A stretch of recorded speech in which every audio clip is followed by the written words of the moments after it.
Nothing could be more fun for you on a Sunday morning than listening to somebody talk about the law. Yeah. Thanks for that. That makes just you.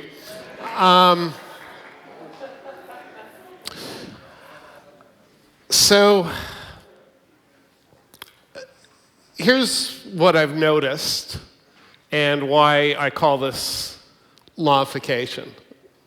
A number of years ago, there was all this talk of gamification, and it's now sort of become a bad word, but we're going to gamify the world. And in some ways, that really has happened. At the same time, it's become clear to me in ways that I'll describe to you that the law has started increasingly becoming a factor in all the things that game developers and gamers, in fact, do. So the notion is lawification is gamification going the other way, where the lawyers are creeping into your life more than you're creeping into theirs. So what's this talk not about? And not because these are not valid things to talk about. This is not going to be a how-to or a how not to or a guide to the perplexed, largely because I find those things a bit patronizing, and also the information is available. And I want to really recommend this. I don't necessarily love where it came from, the World Intellectual Property Organization, but it's an excellent piece called Mastering the Game, Business and Legal Issues for Video Game Developers, and it is free, and it is a free download, and it's an excellent survey of issues, really spectacular. So please get it, use it, at least flip through it, have it available to yourself. If you want to spend money, which I don't recommend, that's the second edition of my book, and it's available. It's more of a case book and a course book. It's a little bit more academically oriented, and I am.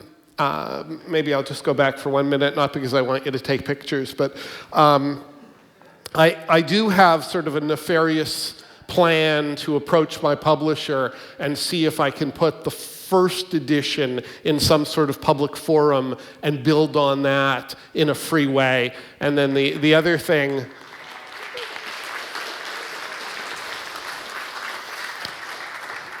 and the other plan is, I'll talk about in a minute in the context of law school course that I teach. So what is this about? And it really comes back to you. Do you feel that there are more legal issues creeping into your life than there used to be? And so my guess is, yes, certainly not my hope, but it's my guess. And given that, I wanted to address this morning what, legally speaking, should be keeping you up at night. Hopefully what's keeping you up at night is a lot more fun than legal issues. But what ought to be, and it's not entirely obvious. This was my pre-list. So before I started putting this together, this is the list I made of the things that I thought would be the issues, not that you'd be interested in, but that have really manifested themselves in the last couple of months since I last gave a full indie talk. And as you can see, it's a pretty standard list. Copyright, trademark, patent, contracts in a post-IP world because it sort of negates the first three, confidentiality, privacy, and everything that Mr. Snowden has brought into our consciousness. So what I decided to do, rather than rely on my pre-list, was kind of do a quasi-empirical method. This is part of the academic pretense, so I apologize for that. This is a website for my UBC law course, which this September is going into its 8th iteration. It is called, originally enough, Video Game Law. The website's totally open, all the lectures, all the materials, the syllabus is all there. So if for some ridiculous reason you are fascinated by this subject, you can go there and find a lot of stuff. But one of the things that I do that actually didn't start in video game law, but started in another course I taught at the law school, is News of the Week. And it was an interesting thing because what I did was, as a teacher, I tried to contextualize why the subject matter was important. So every week I would come in and do a short 5-minute newscast for the students of what had happened in the real world based on real journalism. That's a bit of an oxymoron, I know. Of why this subject was relevant to them. And I transferred that into video game law and then actually started putting it on the web. So every week there's somewhere between 30 and 50 stories that are just listed and are click-through and posted on the site. And so what I decided to do was go through those rather than rely on my list of what I thought was trending, go through that and see, now if I'm an indie game developer, what's really trending, what's really relevant to me? And it's not like those other subjects aren't in there, but patent cases involving Apple and Samsung are not the thing that should necessarily be keeping you up at night. Because they don't have, certainly in a very direct way, a huge impact on the game you're building right now. And so that was the initial thought, and I come up with sort of 5 topics and 1 short miscellaneous section. And the first topic is sort of the easy one. Because I know many of you are going to be naturally interested in it. And it has to do with crowdfunding and Kickstarter. And the first and second topics are actually very related, so you'll see where this is going. And there have been, over the last year, a number of headlines, and they all kind of verge on what's real in Kickstarter, what's a potential ripoff, what are the dangers, how is this going to be policed? And I just don't see this as an issue that's going to go away. And it's an important one for you to be sensitive to and think about. And not say silly things to members of the press. So why do I take you down this path? I take you down this path because the real issue that has taken up an incredible amount of ink on News of the Week as I'm trying to follow all this stuff. And the reason I say this is quasi-empirical is because I'm still curating News of the Week, so I'm still choosing on a weekly basis what I think is important and what I don't think is important in the game law world. But because it's stretched out over time and because of the sheer volume, there's now like 2 years worth of News of the Week, it's a little bit more objective. And what's fascinating is how much it actually diverged from my original list. So the reason the Kickstarter and crowdfunding issues are important to you, I would suggest, is because consumer protection in the digital world is becoming more and more of an issue. And so I'm now going to take you through that in a little bit of detail, just using headlines to illustrate, and they don't necessarily involve independence, but you can see in almost all these instances how they could. So, and you're going to look at some of these and say, well, that's a ridiculous lawsuit. And maybe this is.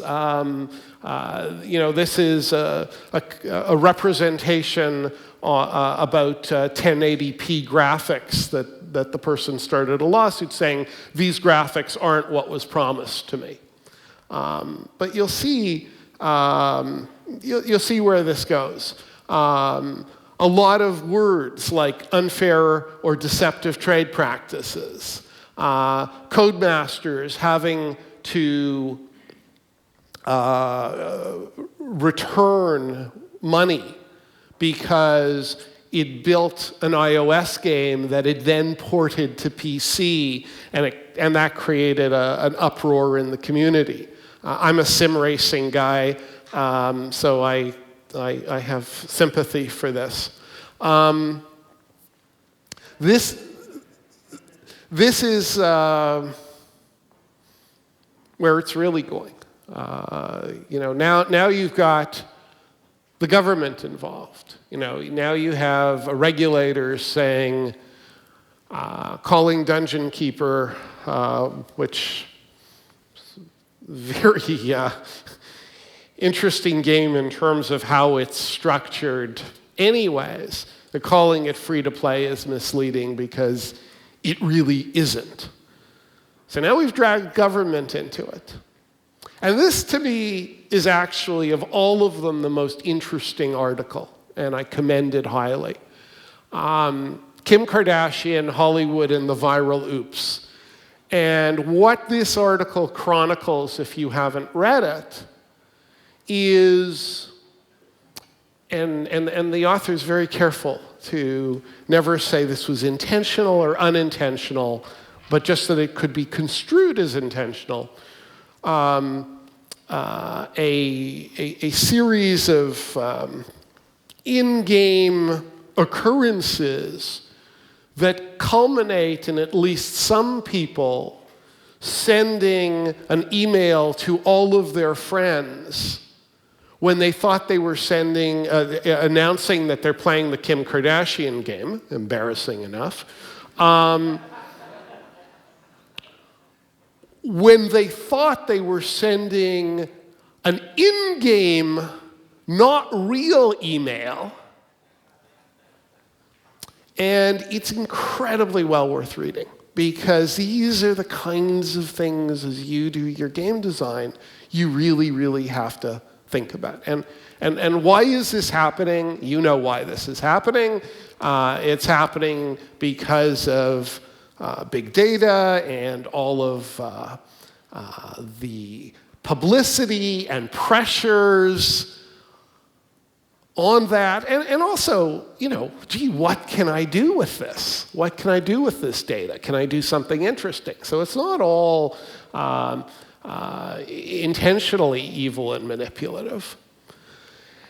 And then, of course, it all gets pushed over the cliff by Facebook, who don't even realize, and this is, there's some mea culpa in here too, because there were academics involved in this, and they didn't realize that you can't just go in and create an A/B experiment on people you've never told directly you're experimenting on. Just by changing the data and the questions, and you can't do that. And it's still a little surprising to me that there are certainly corners of the academic and other communities that they're all saying it's wrong, but they're saying, well, don't throw all research under the bus. Nobody wants to throw research under the bus, but some of the responses have felt very equivocal to me, and I don't see anything equivocal about this at all. And this headline pretty well captures how I feel. Now, having said that, the actual research, which you can find online, looks like every other piece of research. And, it just proves that if you put things in small enough font and you string the words together in a sufficiently incomprehensible manner, people mostly don't question it. So, other parts of this trend,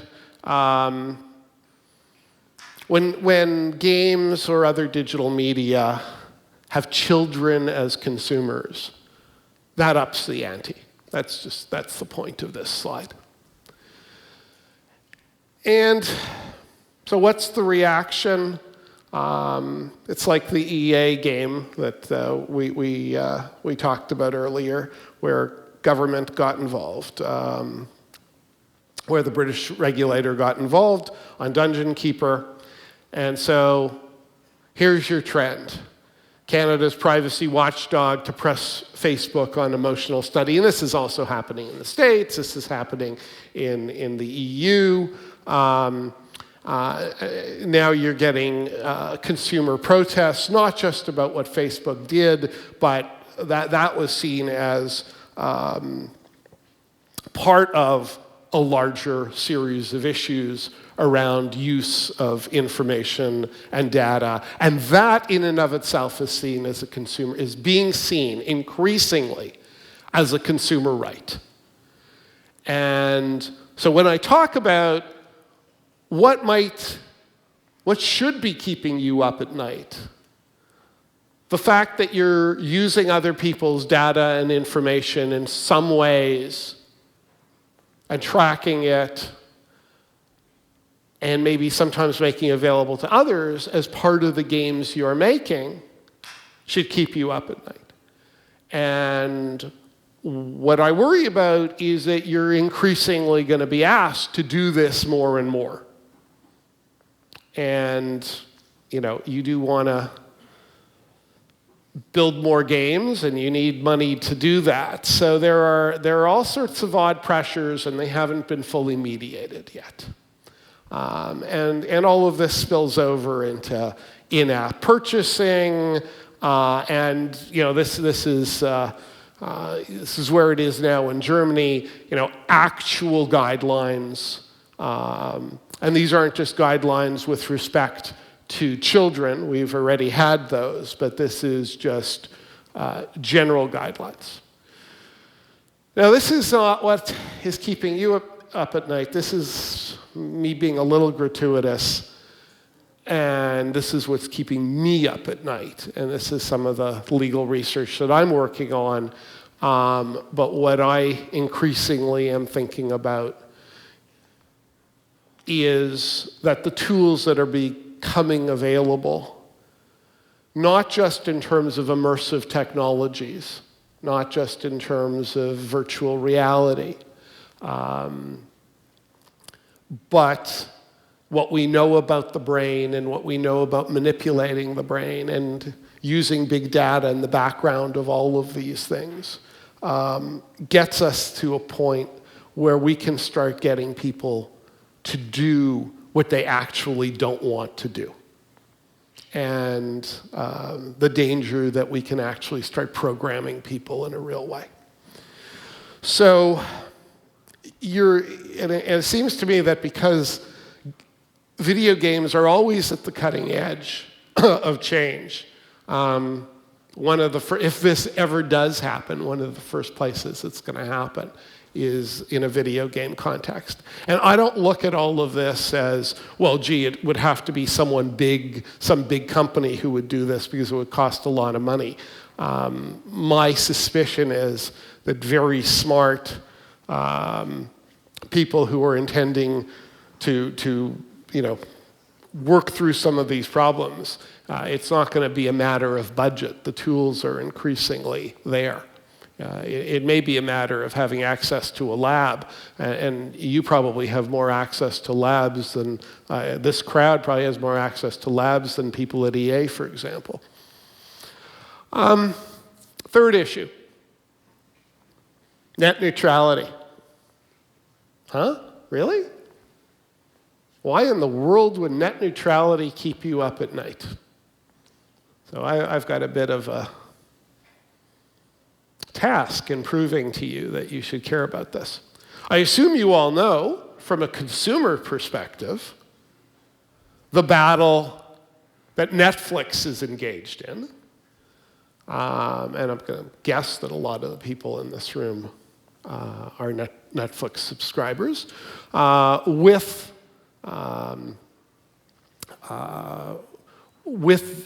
the telcos writ large in the United States overstreaming, the telcos acting as ISPs, where the telcos are saying, Netflix takes up too much of our bandwidth.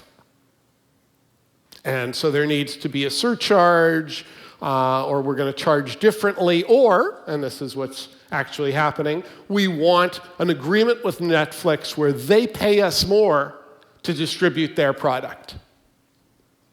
And there have been a couple of agreements, sort of short-term agreements, while this is all being worked out. And ultimately where this goes is, should there be an internet fast lane and an internet slow lane?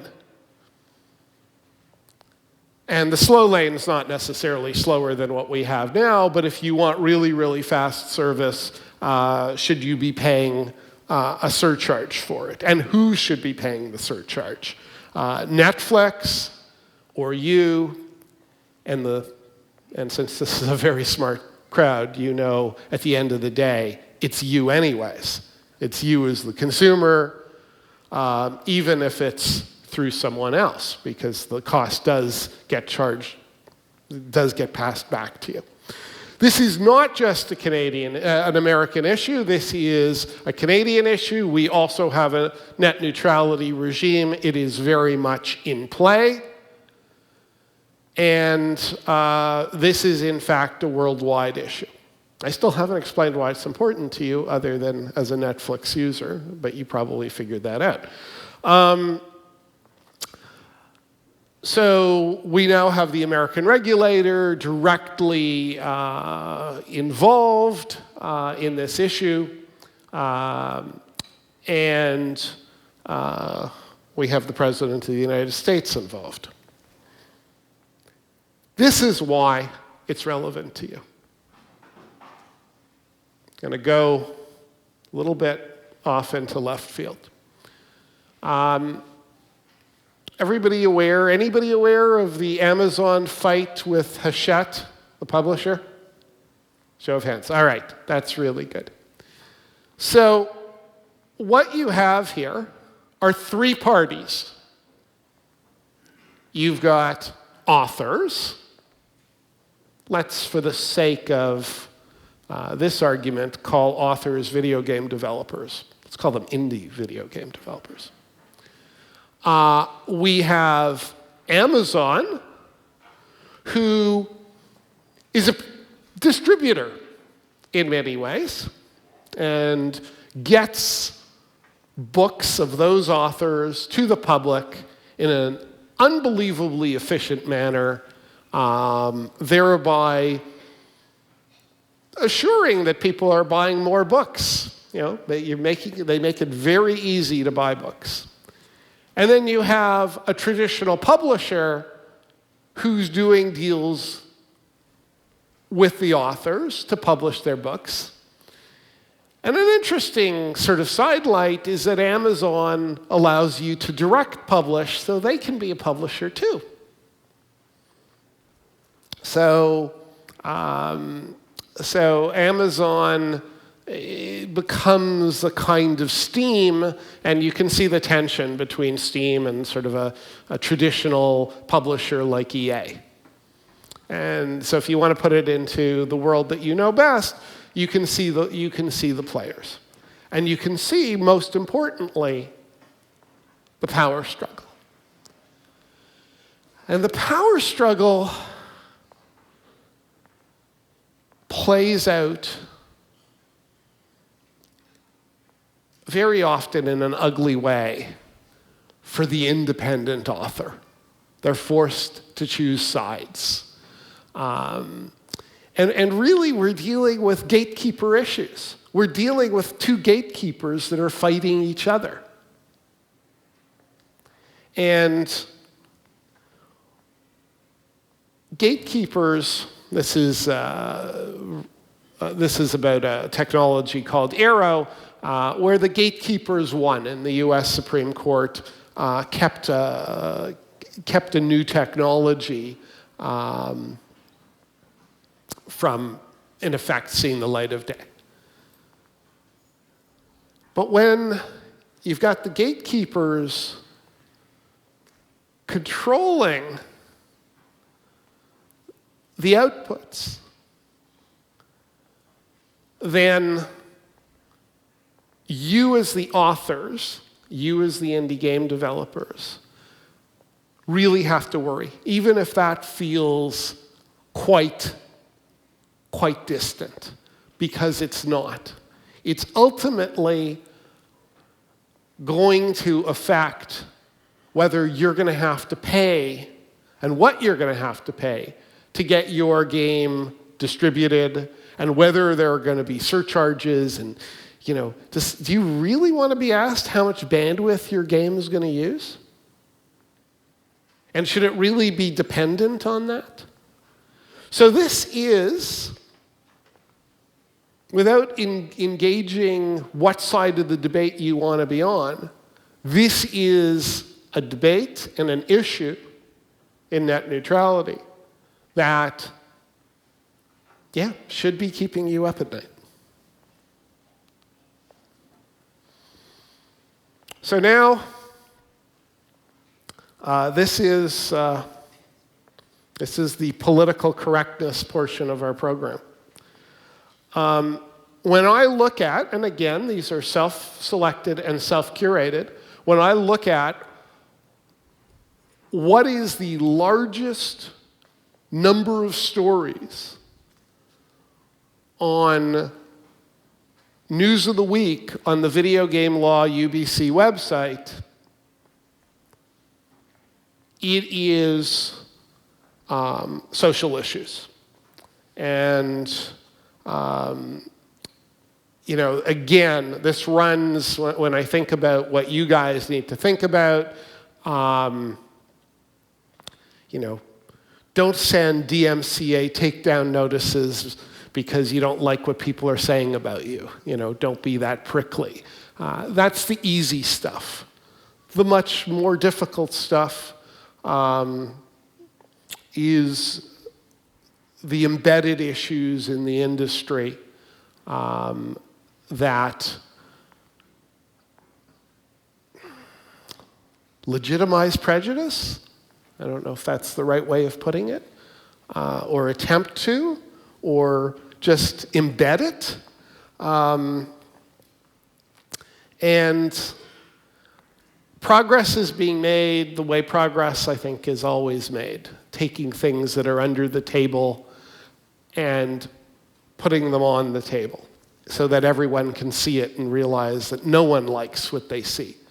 And certainly there are a number, and I didn't include these stories, but there are a number of digital media executives who have been fired by their board in very recent times for doing pretty, and being accused of doing pretty horrific things. I guess eventually it'll all come out in court. And no one can tell me that these issues aren't real, because there's real data that supports it. And then I guess where I want to go is, and I know in a crowd like this there's going to be a lot of Nintendo fans, but Nintendo's not doing very well. And when I look at the things Nintendo have done and the positions they've taken on various issues, from modding, which I didn't want this to be an anti-Nintendo screed, but modding and their perspective on social issues. And maybe this is gratuitous, but I'm not surprised that they're doing so badly. They're out of touch, and if they're out of touch on a whole bunch of significant issues, they're probably out of touch on game stuff as well. And, their attitude on multiplayer kind of speaks for itself. So it's not just these issues. So there's a corollary to this, and it's not an unhappy corollary in a way. And that is the issue of violence in games, which, this is just an opinion, was always largely a red herring, seems to have moved to the background. Yes, there's still occasional bits of research that make the news, and obviously when there's a tragedy, it comes back up again. But I think it's permeated the public's consciousness that a huge majority of people, and certainly kids in high school, play video games.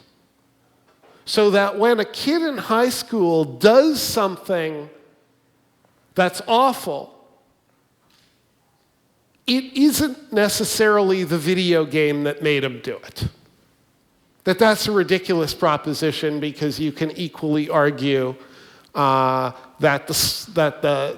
the top do-gooder in the class and the smartest kid in the class, well, they play video games too, so it must be because of the video games. And in fact, we're increasingly seeing research that I haven't included here that says games make you smarter and video games make you smarter. So, but the violence thing is receding into the background.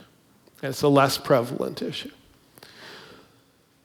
So why are these social issues, okay, they should keep your conscience up at night, you should think about structures, but why is a lawyer talking to you about them? This is what I'm waiting for.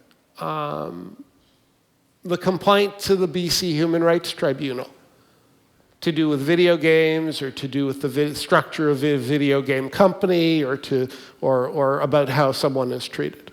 Because the Human Rights Tribunal has very, very broad authority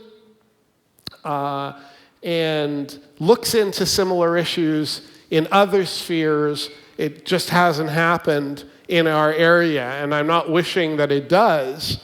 But given some of the headlines that I've shown you, it seems like that's a real possibility. And then the other trend, which, being anti-censorship always worries me in terms of where the balance is how do you police what's going on in your game? And this does affect you in a real way, because it affects game design in a real way. So a lot of these issues are, they're simply not going away. And they're going to increase in intensity, and they're, in my view, going to become increasingly a factor in how you build your games. Now, here's one I want to ask you about, because this takes up a lot of ink, but I don't know if it's important or not, and I can't get my head around it fully. Which is interesting because of my background, and I'll come back to that. But how important is game media?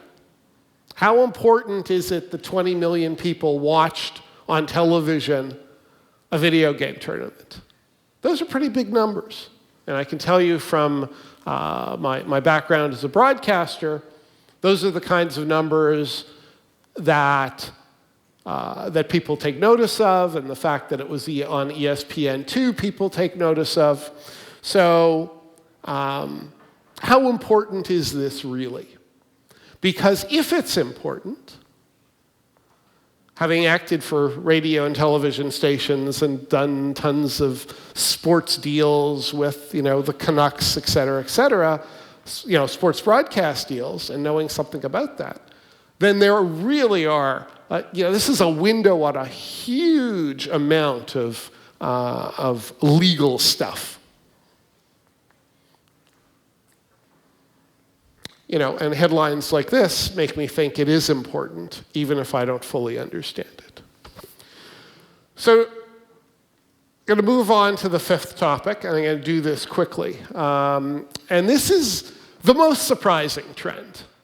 And this is where the intellectual property stuff that I thought would be at the top of the list shows up, but it shows up in something that I never even really directly put on the list. And that's personality rights.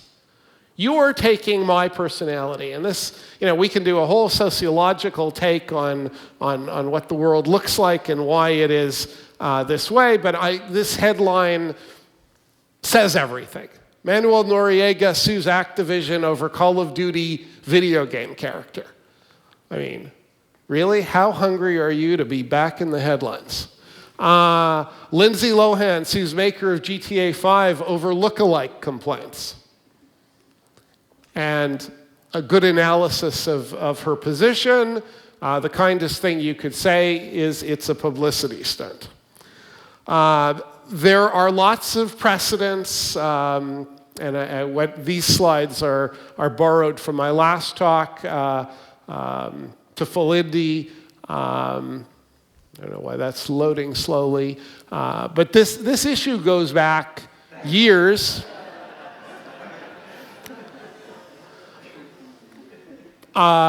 Including, the Dillinger family suing over the name of the Tommy gun. And some legitimate iterations that I don't think are look-at-me cases, but are objections. The very recent EA settlement for using college football players in their college football game. And so, these are real issues. And in our look-at-me media world, fueled by Facebook and Twitter and all the things we all use, it does really feel like personality rights issues, as much as you might feel that someone is a meme and because they've been memeified, can be brought into your game or referred to in some way. I think we're going to see a lot more of these objections because people have this ambiguous, and stars have this ambiguous relationship with being memeified. They want all the coverage, and then on the other hand,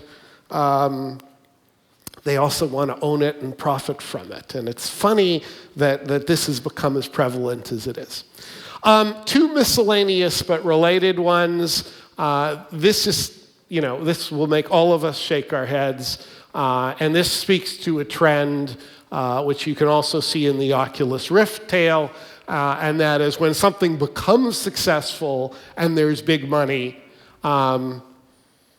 people come up with claims. And their claims may be true. They may have been true from day one, and they were just waiting in the weeds.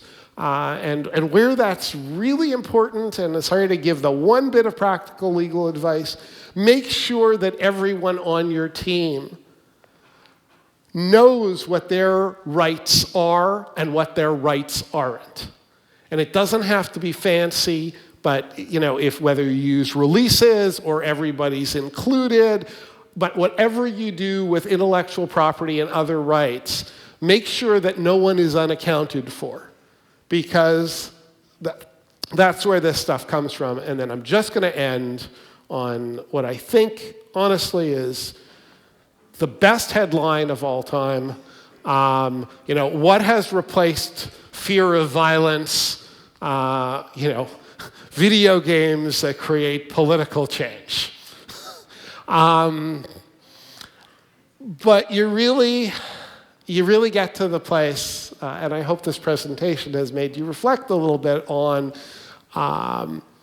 the fact that just like I discovered that what I thought were the top 6 issues weren't really the top 6 issues, that things are coming at us in surprising ways and at a very surprising pace.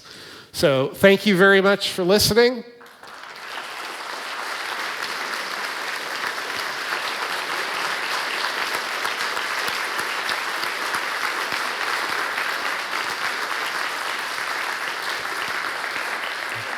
Now, do I have time for questions, or am I out? My question was really around, the interesting aspect of territory and how that impacts game developers in terms of, for example, if you're selling a game in Germany versus, can you talk a little bit about how that works? Well, I can. But my starting point, and this was actually it's a very interesting point because it was one of the things I thought I would end up talking about. There just weren't a lot of stories on it. But what really strikes me, and I don't know if Andy Moore of Radial Games is here, but my office is next to where he is, and the thing that strikes me is that all indie game developers are immediately in a worldwide business. And I wish I could mitigate that for you. It's simply the way it is, and it's why the world feels a little out of control.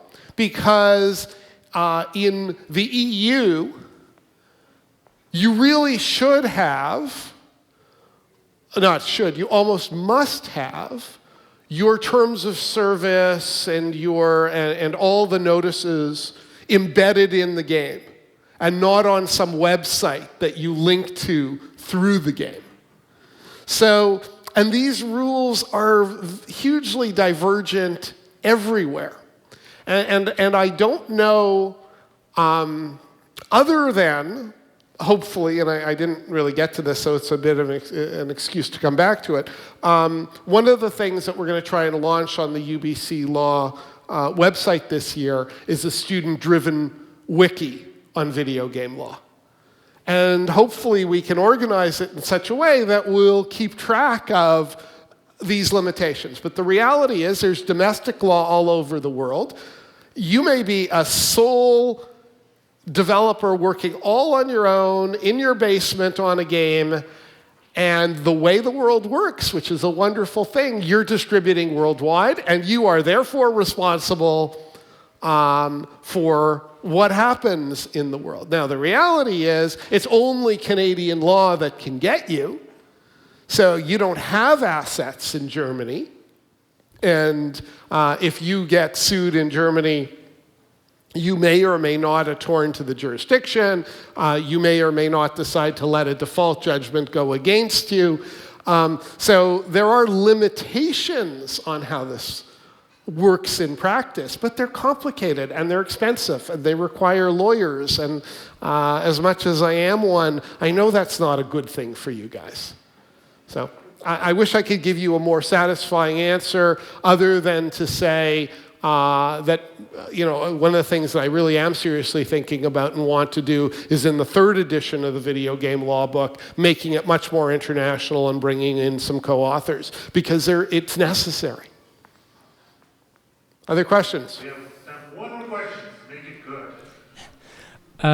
So my question is mostly about the relationship that game developers have with the retailers.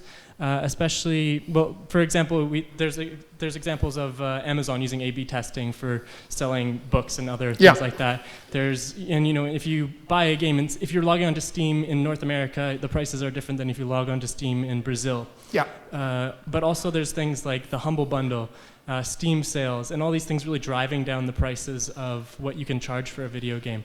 Is there any kind of legal precedent for issues like that where the producers are being kind of treated badly by the retailers? Well, absolutely, and I'm going to relate it back a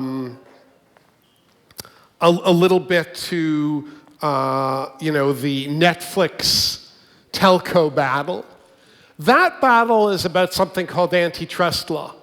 And the issue is whether the legal issue is whether the dominant player in a field is sufficiently dominant that it's unfair to others. And the others can include the authors. If there's only one publisher in the world, then that is unfair competition. That's why Ma Bell was broken up in the United States. There needs to be competition in a free market system.